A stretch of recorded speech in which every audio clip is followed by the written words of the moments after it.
ಜೈ ಹಿಂದ್ ಭಾರತೀಯರು ಎಲ್ಲರಿಗೂ ವಿಕಿತ್ ಮಾಡೋ ನಮಸ್ಕಾರ. ಇವತ್ತು ಭಾರಿ ಒಳ್ಳೆಯ ದಿನ, ಮಹಾಶಿವರಾತ್ರಿ. ಎಲ್ಲರಿಗೂ ನನ್ನ ಎಲ್ಲ ಸಬ್ಸ್ಕ್ರೈಬರ್ಸ್ ಮತ್ತು ನನ್ನ ಎಲ್ಲ ವ್ಯೂವರ್ಸ್ಗೆ ಮಹಾಶಿವರಾತ್ರಿಯ ಶುಭಾಶಯಗಳು.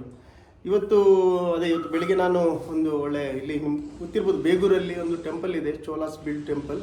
ಚೋಲಾಸ್ ಟೈಮಲ್ಲಿ ಕಟ್ಟಿದ ಟೆಂಪಲ್, ತುಂಬ 1000 ವರ್ಷ ಇತಿಹಾಸ ಇದೆ ಟೆಂಪಲ್ಗೆ, ಶಿವ ಟೆಂಪಲ್. ಸೊ ಅಲ್ಲಿ ಹೋಗಿದ್ದೆ, ಅಲ್ಲಿ ಒಂದು ಸ್ವಲ್ಪ ಎಕ್ಸಸೈಸ್ ಎಲ್ಲ ಮಾಡಿದ್ದೆ, ಅಂದರೆ ಗೋರಿಲ್ಲಾ ವಾಕ್ ಅಂತ ಹೇಳ್ತಾರೆ, ಮೌಂಟೇನ್ಸ್. ಸೊ ಅದನ್ನು ಮಾಡಿದ್ದೆ. ಅದನ್ನು ನಾನು ಆಲ್ರೆಡಿ ಈ ಚಾನಲಿದ್ದು ಶಾರ್ಟ್ಸಲ್ಲಿ ಹಾಕಿದ್ದೀನಿ, ನಿಮಗೆ ನೋಡ್ಬೋದು ಹೋಗಿ. ಸೊ ನೋಡಿ, ಸಪೋರ್ಟ್ ಮಾಡಿ. ಸೊ ಇವತ್ತೇನೆಂದರೆ ನಾನು ನಿಮ್ಗೆ ಗೊತ್ತಿರ್ಬೋದು, ಈಗ ನಾನು ಅಪ್ಕಮಿಂಗ್ ಅಡ್ವೆಂಚರ್ ಬೈಕ್ ತಗೊಳ್ಬೇಕಂತಿದ್ದೀನಿ. ಅದನ್ನು ಚೆಕ್ ಮಾಡ್ತಿದ್ದೀನಿ, ತುಂಬ ಬೈಕ್ ನೋಡಿದೆ, ಹಾಗೆ ಯಾವುದು ಸ್ಯಾಟಿಸ್ಫ್ಯಾಕ್ಷನ್ ಆಗ್ತಿಲ್ಲ. ಸೊ ಇವತ್ತು ಹಾಂಡಾ ಅವರದ್ದು ಒಂದು ಇನ್ವಿಟೇಷನ್ ಬಂತು ನನಗೆ, ಬನ್ನಿ ಸರ್ ನೋಡಿ ಸರ್ ನಮ್ಮದು ಗಾಡಿ ಅಂತ. ಸೊ ಅದು ಹಾಂಡಾ NX 500. ಸೊ ಮೊದಲು ಒಂದು ಬಿಟ್ಟಿದ್ರು, ಅದು ಮಿಡಲಲ್ಲಿ ಸ್ಟಾಪ್ ಆಯ್ತು. ಈಗ ಅಪ್ಗ್ರೇಡ್ ಮಾಡಿ ಬಿಡ್ತಿದ್ದಾರೆ. ಸೊ ಇಲ್ಲಿ ಬ್ಯಾಂಗ್ಳೂರಲ್ಲಿ 2 ಕಲರ್ ಅವೈಲೇಬಲ್ ಇದೆ, ರೆಡ್ ಕಲರ್ ಮತ್ತು black colour present. White colour available ಇಲ್ಲ. ಸೊ ಅದು ಟೈಮ್ ಹಿಡಿತದೆ ಅಂತ ಹೇಳ್ತಿದ್ದಾರೆ. ನೋಡುವ ಹೇಗಿದೆ ಅಂತ, ಟೆಸ್ಟ್ ರೈಡ್ ಹೋಗಿ ಮಾಡ್ಬೇಕಂತಿದ್ದೀನಿ. ಸೊ ಕರೆದಿದ್ದಾರೆ, ಸೊ ಟೆಸ್ಟ್ ರೈಡ್ ಮಾಡುವ, ಹೇಗಿದೆ ಅಂತ ಗಾಡಿ ನೋಡುವ. ಸೊ ಯಾಕೆಂದರೆ ಫ್ಯೂಚರ್ ನಿಮ್ಗೆ ಗೊತ್ತಿದೆ, ನಾನು ನಿಮ್ಗೆ ಈ ಚಾನಲ್ ಗೊತ್ತಿಲ್ಲ, ಇನ್ನೊಂದು ಚಾನಲ್ ಇದೆ, ಅದರಲ್ಲಿ ನಾನು ಆಲ್ ಇಂಡಿಯಾ ರೈಡ್ ಹೊಡೆದಿದ್ದೆ. ಸೊ ಎಕ್ಸ್ಪಲ್ಸ್ ಮಾಡಿದ್ದೆ, ಅದರಲ್ಲಿ ಹೊಡೆದಿದ್ದೆ. ಸೊ ಅದು ಕಂಫರ್ಟೇಬಲ್ ಇಲ್ಲ ಆ್ಯಕ್ಚುಲಿ, ಯಾಕಂದರೆ 200cc ಇಂಜಿನ್ ನಿಮ್ಗೆ ಗೊತ್ತಿದೆ, ಮತ್ತು ಇಂಜಿನ್ ಅಂದರೆ ಫ್ಯೂಚರಿಗೆ ಅದು ಲಾಂಗ್ ರನ್ನಿಗೆ ಅದು ನಡೆಯಲ್ಲ. ಸೊ ಈಗ ಒಂದು ಅಪ್ಗ್ರೇಡ್ ಮಾಡಬೇಕಂತಿದ್ದೀನಿ. ಸೊ ಈಗ ನೋಡುವ NX 500 ಹೇಗಿದೆ ಅಂತ. ಅರೌಂಡ್ ಅದಕ್ಕೆ 7 lakhs ಆಗುತ್ತೆ ಅಂತ ಹೇಳ್ತಾರೆ. ನೋಡುವ, ಫುಲ್ ಡೀಟೇಲ್ ಆಗಿ ಅವ್ರ ಹತ್ರ ಕೇಳುವ, ನೋಡುವ ವಿಡಿಯೋ ಮಾಡ್ಲಿಕ್ಕೆ ಬಿಡ್ತಾರಂತ. ಸೊ ಈಗ ಇವತ್ತು ಆಫ್ಟರ್ ಲಾಂಗ್ ಟೈಮ್ ಪುನಃ ಬೈಕಿಂಗ್ ಹಾಕಿದ್ದೀನಿ, ಸೇಫ್ಟಿ ಜಾಕೆಟ್ ಎಲ್ಲ ಹಾಕ್ಕೊಂಡು ರೆಡಿಯಾಗಿದ್ದೀನಿ. ನೋಡುವ, ಹೋಗುವ. ಇವತ್ತು ಹಿಮಾಲಯದಲ್ಲಿ ಹೋಗುವ, ನಾವು ಹಿಮಾಲಯ ಬೈಕಲ್ಲಿ ಹೋಗುವ.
ಇದು NX 500 ಅಂತ.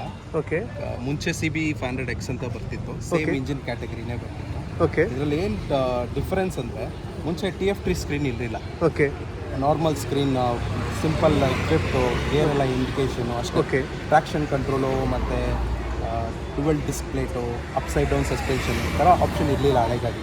ಬಟ್ ಈ ಹೊಸ ಮಾಡಲಲ್ಲಿ ಫೇಸ್ ಲಿಫ್ಟಲ್ಲಿ ಕೊಟ್ಟಿದ್ದಾರೆ. ಓಕೆ. ಆ್ಯಂಡ್ ಪ್ಲಸ್ ನಿಮಗೆ ಕಾಲ್ ಫೆಸಿಲಿಟಿನೂ ಇದೆ, navigation turn by turn option ಇದೆ. ಓಕೆ. ಸೊ ನಿಮಗೆ ವಿಚ್ ಇಸ್ ಚೆನ್ನಾಗಿದೆ ಕಂಪೇರ್ ಟು ಪ್ರೀವಿಯಸ್ ವರ್ಷನ್ ಚೆನ್ನಾಗಿದೆ ಅಂತ. ಸೊ ಇದು ಯಾವುದು ಕಾಂಪಿಟೇಷನ್, ಈಗ ಯಾವುದಕ್ಕೆ ಕಾಂಪೀಟ್ ಮಾಡ್ಬೋದು ನಿಮ್ಮದು ಸೆಕ್ಟ್ರಲ್ಲಿ? ಈಗ ಆಲ್ರೆಡಿ ಕಾಂಪಿಟೇಷನ್ ಆಗಿ KTM 390 ಕಂಪೇರ್ ಮಾಡ್ತಾರೆ. ಹಿಮಾಲಯನ್ ಹೊಸ ಬಿಟ್ಟಿದ್ದಾರಲ್ಲ, ಅದಕ್ಕೂ ಕಂಪೇರ್ ಮಾಡ್ತಾರೆ. ಓಕೆ. ಯಾಕಂದರೆ ಇದು ಹೋಂಡಾ ಅಲ್ಲಿ ಫಸ್ಟ್ ಕ್ಯಾಟಗರಿಗೆ ಬರುತ್ತೆ. ಓಕೆ. 40s ಲೈಕ್ ಇದಕ್ಕೆ ಬಂದು ಅಷ್ಟೊಂದೇನು ಪರ್ಫಾರ್ಮೆನ್ಸ್ ಗಾಡಿ ಅಂತ ಏನಿಲ್ಲ ಇದೆ. ಸ್ಟಾರ್ಟಿಂಗ್ ಬೈಕ್ ಬಂದು ಚೆನ್ನಾಗಿದೆ. ಲೈಕ್ ಇದರಲ್ಲಿ ಇಂಜಿನ್ಸಲ್ಲಿ ಈಗ ನೀವು ಡಿಫ್ರೆನ್ಸ್ ಹೇಳೋದಾದರೆ, ಇಂಜಿನ್ ವೈಸ್ ಸೇಮ್ ಇದೆ ಸರ್. ಓಕೆ. ಇಂಜಿನ್ ವೈಸ್ ಎಲ್ಲ ಸೇಮ್ ಬರುತ್ತೆ. ಓಕೆ. ಬಟ್ ಏನಂದರೆ ಇದು VSX OBD ನೆಕ್ಸ್ಟ್ ವರ್ಷನ್ನು. ಆ್ಯಂಡ್ ಇನ್ನೊಂದೇನಂದರೆ, ಮುಂಚೆ ಇದ್ದಿದ್ದು ಬಂದು CKD ಮಾಡಲು. ಓಕೆ. ಕಂಪ್ಲೀಟ್ಲಿ ನಾಕ್ ಡೌನ್ ಯೂನಿಟ್ ಬರ್ತದೆ. ಇದು ಬಂದು completely Thailand manufactured. Okay. CB. Okay. So in case ಈಗ ಫಾರ್ ಎಕ್ಸಾಂಪಲ್, ಈಗ ಅಡ್ವೆಂಚರ್ಸ್ ಎಲ್ಲ ಮಾಡ್ತಿರ್ತಾರೆ, ಇವನ್ ಆಲ್ ಇಂಡಿಯಾ ರೈಡ್ ಎಲ್ಲ ಮಾಡ್ತಿರ್ತಾರೆ. ಸೊ ಆಲ್ ಇಂಡಿಯಾದಲ್ಲಿ ನಿಮಗೆ ಯಾವುದೆಲ್ಲ ಸರ್ವಿಸ್ ಸೆಂಟರ್ಸ್ ಆಲ್ ಓವರ್ ಇಂಡಿಯಾದಲ್ಲಿ ಎಷ್ಟಿದೆ? ಇದೆ ಸರ್, ತುಂಬ ಇದೆ.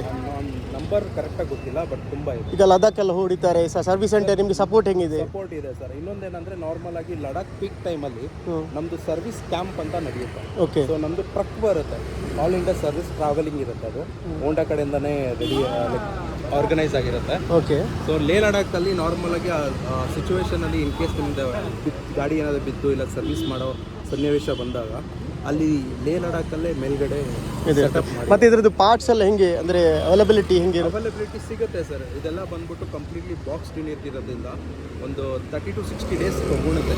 ಯಾಕಂದರೆ ವೇರಿಯಂಟ್ ಪಾರ್ಟ್ಸ್ ಎಲ್ಲ ಸಿಕ್ಬಿಡುತ್ತೆ ನಿಮಗೆ. ಓಕೆ. ಗಾಡಿ ಬೀಳಿಸ್ಕೊಂಡಾಗ ಡ್ಯಾಮೇಜ್ ಆಗಿರೋ ಪಾರ್ಟ್ಗಳೆಲ್ಲ ಅದಕ್ಕೋಸ್ಕರ ನಿಮಗೆ ಆರ್ಡರ್ ಮಾಡೋದಕ್ಕೆ ಒಂದು 30-60 ದಿವಸ ಡಿಪೆಂಡ್ ಆಗುತ್ತೆ.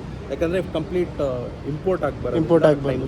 ಮತ್ತು ಸರ್ವಿಸ್ ಕಾಸ್ಟ್ ಎಷ್ಟಾಗುತ್ತೆ ಎವ್ರಿ ಈಗ ಫಸ್ಟ್ ನಿಮಗೆ ಫ್ರೀ ಇರುತ್ತೆ, after free services what is the cost? ಮುಂಚೆ ಬಂದ್ಬಿಟ್ಟು ಹಳೆ ಮಾಡಲ್ಗೆ 3 ಫ್ರೀ ಸರ್ವಿಸ್ ಬರ್ತಿತ್ತು. ಅದು CKD ಇರೋದ್ರಿಂದ, ಕಂಪ್ಲೀಟ್ ಮ್ಯಾನುಫ್ಯಾಕ್ಚರ್ಡ್ ಇರೋದ್ರಿಂದ, CBO ಆಗಿರೋದ್ರಿಂದ ಪೇಡೇ ಫಸ್ಟೇ ಬರುತ್ತೆ. ಪೇಡೇ ಫಸ್ಟ್ ಬರುತ್ತೆ. ಎಷ್ಟು ಪೇಡ್ ಬರುತ್ತೆ? 4500 to 5500 ಅರೌಂಡ್ ಬರುತ್ತೆ. ಫುಲ್ ಆಯಿಲ್ಗೆ ಎಲ್ಲ ಲೇಬರು ಎಲ್ಲ ಇನ್ಕ್ಲೂಡ್ ಆಗಿ ಹೇಳ್ತಾರೆ, ವಿತ್ GST ಎವ್ರಿಥಿಂಗ್. GST ಅಷ್ಟು ಕಾಸ್ಟ್ ಬರುತ್ತೆ.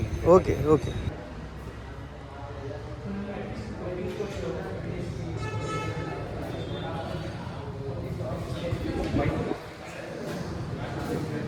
ಸೊ ನೋಡಿದ್ರಿ, ಟೆಸ್ಟ್ ರೈಡ್ ಹೋಗಿ ಬಂದೆ. NX 500 one of the best segment adventure bike ಅಂತ ಹೇಳ್ಬೋದು. ಕಂಪೇರ್ ಮಾಡೋಕ್ಕಾಗಲ್ಲ, ಯಾಕಂದರೆ ಇದರದ್ದು ಕಾಸ್ಟ್ ಇಸ್ ವೆರಿ ಹೈ. ಯಾಕಂದರೆ 7.5 lakhs ತನಕ ಆಗುತ್ತೆ. ಸೊ ಕಾಸ್ಟ್ಲಿ ಇದೆ ಬೇರೆ ಸೆಗ್ಮೆಂಟ್ ಬೈಕಿಗೆ ಕಂಪೇರ್ ಮಾಡಿದರೆ. ಸೊ ಆದರೂ ಇಂಜಿನ್ ಸೂಪರ್ಬ್ ಇದೆ, ಒಳ್ಳೆ ಟಾಕ್ ಇದೆ, ಮತ್ತು ಅದರ ಡೀಟೇಲ್ಸ್ ಎಲ್ಲ ಹಾಕ್ತೀನಿ ನಾನು ನಿಮಗೆ, ಪ್ರೈಸ್ ಲಿಸ್ಟ್ ಅದ್ರ ಹಾಕ್ತೀನಿ. ಇವನ್ ಟ್ರಾನ್ಸ್ಲ್ಯಾಬ್ 750 ಚೆಕ್ ಮಾಡಿದೆ, ಅದು ಸೂಪರ್ಬ್ ಇದೆ. ಸೊ ಅದರ ಡೀಟೇಲ್ ಈಗ ಸ್ಕ್ರೀನಲ್ಲಿ ಹಾಕ್ತೀನಿ. ಸೊ ಒಳ್ಳೆ ಎಕ್ಸ್ಪೀರಿಯನ್ಸ್. ನೋಡುವ ಯಾವುದು ನಾನು ಇನ್ನೂ ಬೇರೆ ಬೈಕ್ಸ್ ಚೆಕ್ ಮಾಡೋಕ್ಕಿದೆ, ಅಡ್ವೆಂಚರ್ಸ್ ಯಾವುದಾದ್ರೂ ಒಂದು ಫೈನಲೈಸ್ ಮಾಡುವ. ಸಿಕ್ಕುವ ನೆಕ್ಸ್ಟ್ ವೀಡಿಯೋದಲ್ಲಿ. ಬಾಯ್.